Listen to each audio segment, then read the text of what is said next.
Big mighty God did it again. You woke up on the right side of the dirt, so let's give God a praise. This is John Lakin and Friends.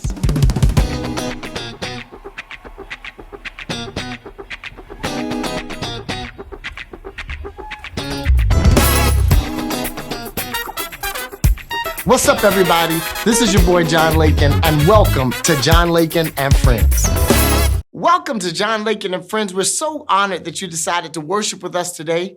We're about to lift up a song that says, I am a living testimony of the goodness of the Lord. Try to clap like you in tent revival, like you from the country. Come on.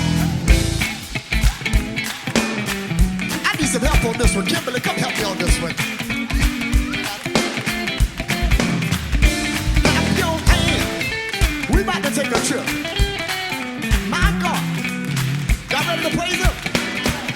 Let's go. Hey, say I am. Say I am a living testimony. Testimony of the goodness of the Lord. He's been so good to me. I'm a living testimony of the Lord. Everybody say great things. Say great things. I said he's done great things in my life. He did it in my life. Everybody say great things. I said he's done great things in my life. In my life. Oh, everybody clap, clap.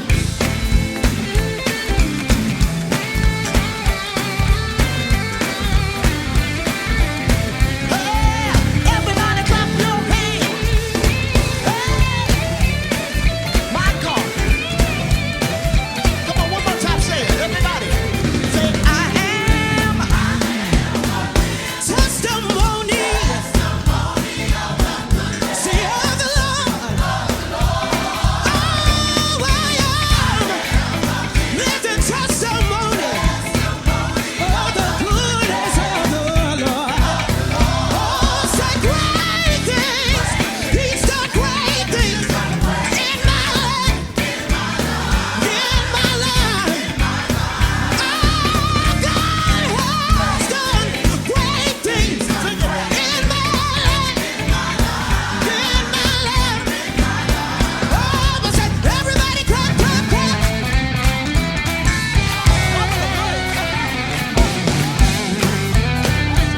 If God has done great things, I dare you to stand up on your feet right now and put your hands together and testify about the goodness. One more time, choir. I'm a living testimony of the Lord. A living testimony of the Lord. God has done great things. He's done in my life. I came to tell you how my God has done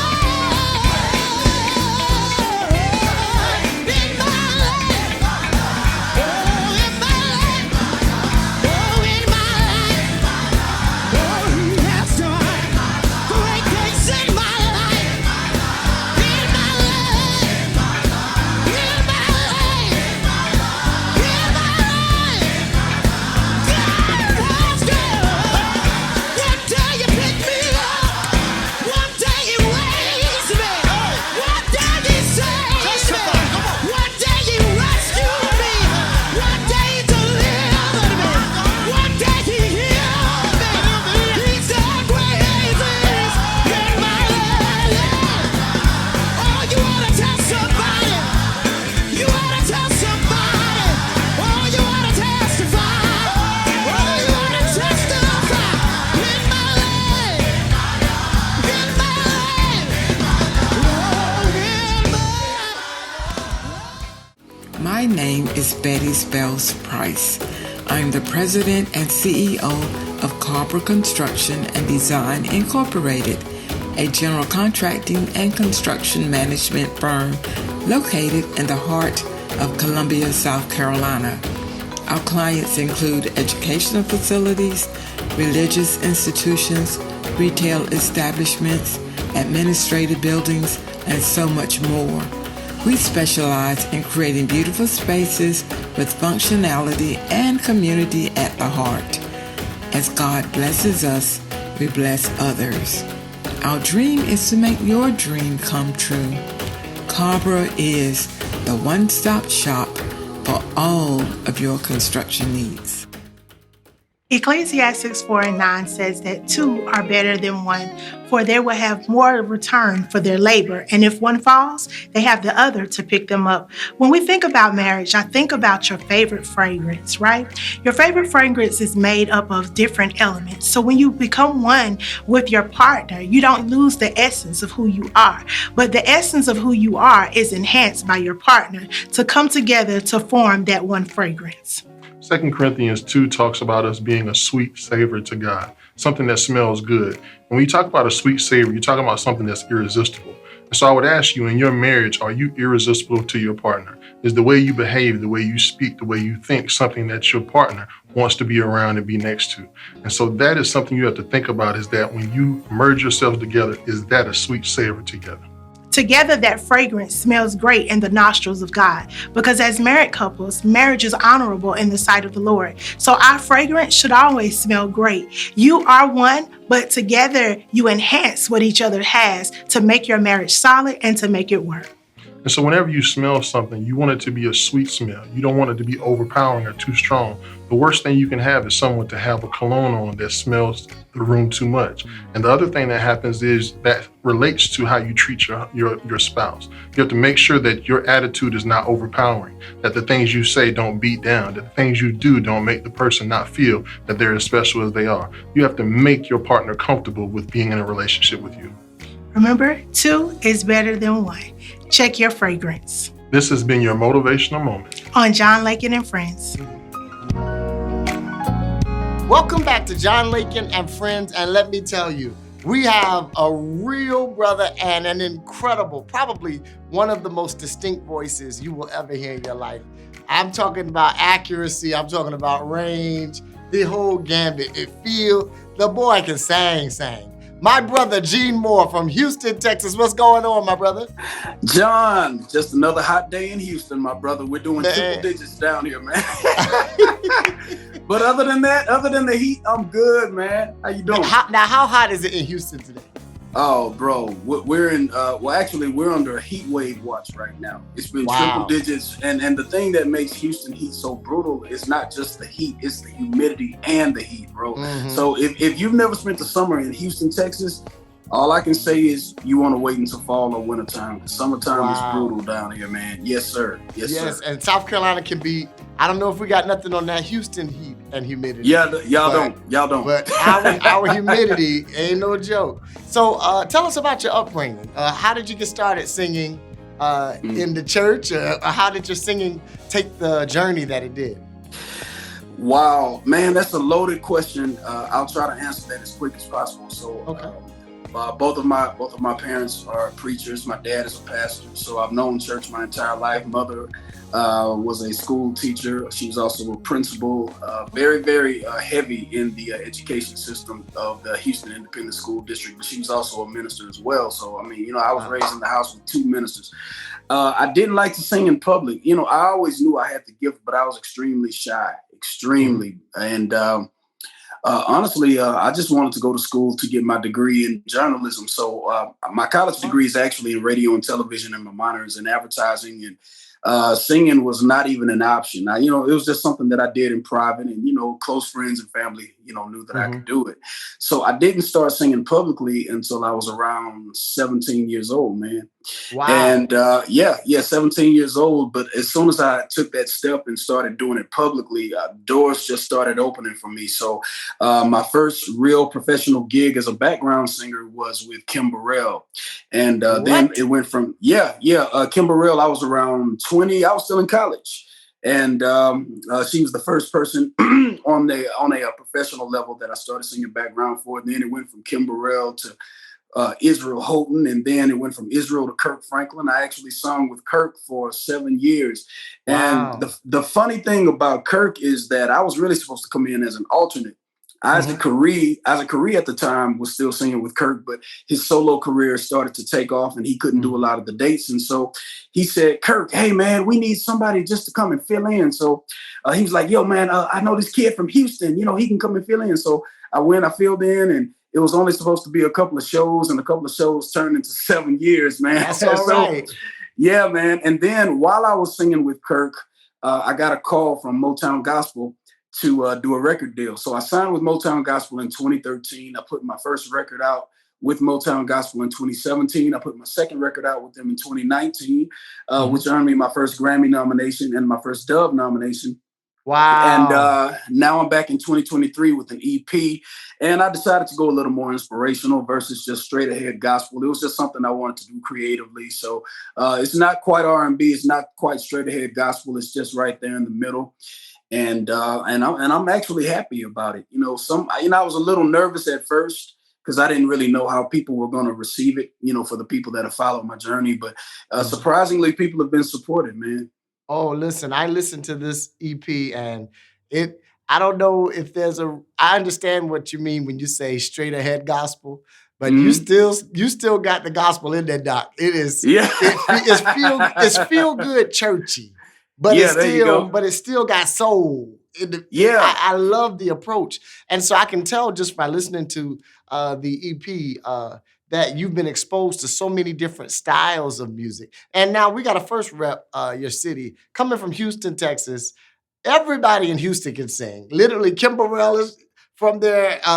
Who are some of the other incredible stars that we love who are from your city?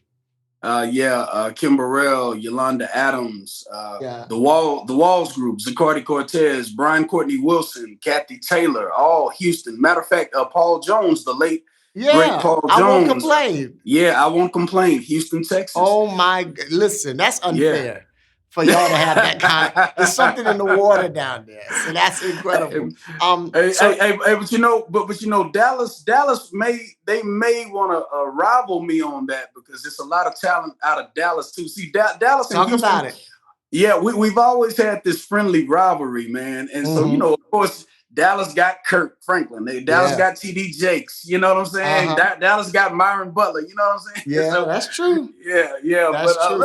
I'll just be fair and say the South ain't lacking nothing, man. We're pretty loaded down here in the South. Yes, and sir. You know what? It's also a blessing because a lot of the names that you listed are younger talent who lets us know that gospel music is in good hands. Yes, sir. The talent level that you're seeing is absolutely insane. Let's talk about this. You were able to get because you have more than one Grammy nod. You were nominated for a Grammy. Talk about the second Grammy nomination. Oh man, the second Grammy nomination is courtesy of my boy PJ Morton. I want to give PJ a shout. Morton, yeah, man. Yes, sir. So tell the people, because down here they play the song all the time. So they may know your voice and not know the face. Yeah, so we recorded a song called "The Better Benediction" Part 1. I have to put that Part 1 on there because the ladies came swinging. Yes, sir. And I'm gonna just tell you a quick story. So, man, I was actually in the gym, bro. I think I was probably on the elliptical machine or something, and then PJ hit me up and he said, "Hey, man, are you in town? I'm coming to Houston." I said, "Yeah, I'm in town." He was like, "Hey, meet me at this studio." And I'm like, "What's going on?" He was like, "Man, just meet me there, bro. I ain't know nothing. But if PJ Morton calls, then I'm on the way." You show up. So yes, sir. I went to the studio. I walked in. I see Zacardi. I see Daryl Walls. I'm like, "Yo, what's going on, man?" Because nobody knew what was going on. All we knew was PJ said, "Be at this place at this time." And then he played the track. Yes, and we were like, "What is this?" He was like, "Okay, I got this idea for this song called Better. And I'm going to have you, I'm going to have you, I'm going to have you, and then I'm going to have Samote, and I'm going to have Tim Rogers." Now, Samote and Tim Rogers, they weren't there with us. Now, all three of us were at the same place because we're all in Houston. All three of us, we recorded our parts. And then he flew to wherever Samote and Tim Rogers were, and they recorded their parts. So the first time we all came together was for the video shoot. And when I tell you, man, the camaraderie was just so high and just like it was no arrogance, no egos. Like everybody just got along, man. And that's rare, when you have so many talented people in one room, man, and everybody just got along. So fast forward, we found out that we were nominated for our Grammy. You know, now, Come on. I said, come on, that's incredible. Yeah, so we were nominated for the Grammy. We didn't win, but I mean, it's still good to even be nominated. So that made Grammy nomination for me. Grammy nomination number 2 for me. Incredible. So yeah, it's a blessing, man. Gene Moore, you are a joy. We appreciate you taking time to be with us. And the beauty of your journey is that it's just beginning. Even though you've got some years in this game, I'm sure you've seen some incredible things. And we cannot wait to see the fullness of what God does with you, your music, and your career. Blessings to you, my brother. Thank you so much, John. Thank you for having me, man. Yes, sir. And we will certainly keep in contact, my brother. I mean, yes, this sir. is legendary. This is one of my absolute favorite voices right here on the show. We're honored to have you again. Thank you so much, John. And before I leave, I just want to say to everybody, please stream my new single off of my EP entitled Introspection called I Believe. That's a special one for me. Yeah, man. It was the last song my mom heard before she passed away. So, oh my God. What does that message mean to you now that you have a testimony to put with it? Because that changes how you sing a song, how you interpret it. Yeah. Now, it's not a song of sadness for me. Of course, it holds sentimental value because it is the last song that my mom heard before she took her last breath. But the fact that mom was able to make eye contact with me, because in the final stages, she had dementia and she had Parkinson's disease, so she really couldn't talk that well, but she could still look at me and she was nodding and she cried. And so I took that as her way of blessing the song.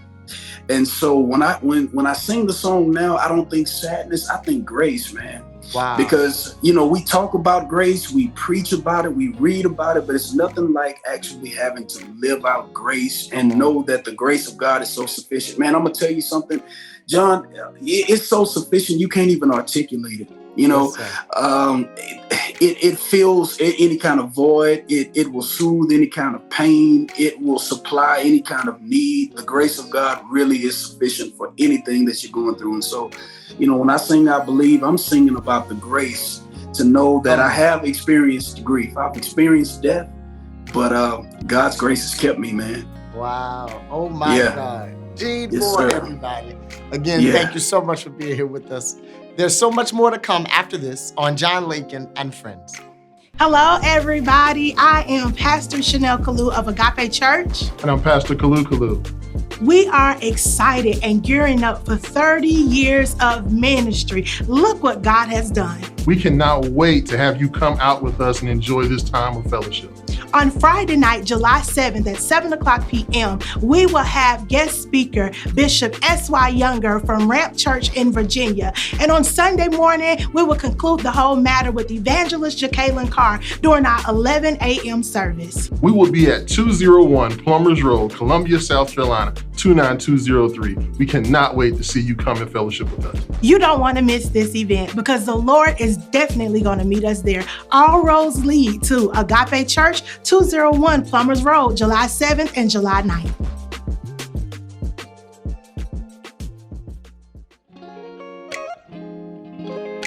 Welcome back to John Lakin and Friends. And listen, I got the Bishop in the house. I call him Bishop because soon they're going to be calling you Bishop Squared.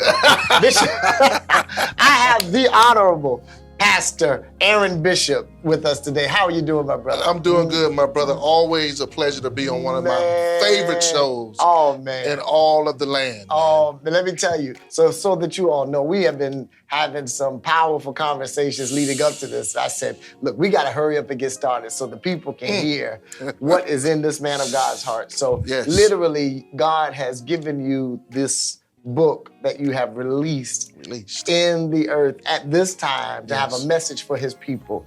Tell us about this incredible message and this book. Well, again, thank you, man, for this opportunity to share because the book is simply titled For Such a Time as This. Watch it now. I like that. And we all know that's Esther 4:14. Yes, sir. When Mordecai and Esther was at this exchange. Oh, but I gotta. All right, now break it down. Mordecai is the uncle of Esther. That's right. And Esther realized that her life was bigger than the moment. That's right. That That's God right. wanted to do something spectacular Yes. using her. And God used Mordecai to remind her. That's right. Come on. Now, who knows? Who Come on. Who can tell? knows that you have been called to the kingdom for such a time as this? Oh, my God. And I put a subtitle on it called The Urgency of Now. Watch it now. Like when you get to this place in life where destiny meets opportunity. Yes. When Mordecai is talking to Esther or Esther is listening to a Mordecai. And all of us have that in life. Come on. That you have to come to a place where you ask yourself, who knows that you have been called to the kingdom for such a time as this? Such a time as this. Yes. Now, how important is it to move in God's timing? Oh man, not just God's timing, but in alignment with God's will. I was reading a quote by Reverend Dr. Martin Luther King, Wow. who in 1963 said these words. He said, "We are faced with the fierce urgency that tomorrow is today. And we are confronted with the fact that we are in the moment of urgency now." And so when I look at the calling that has been on my life since 2007 and before, because I come out of eternity if anyone is following My me. God, yes, sir.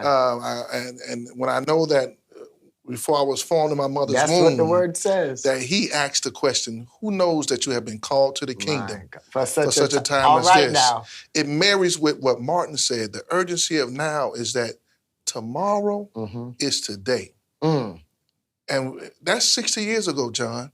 So what do you think so today profound. is? If we're living 60 years later from when Martin prophetically said it at that speech on the March on Washington, when he said, free at last, free at last.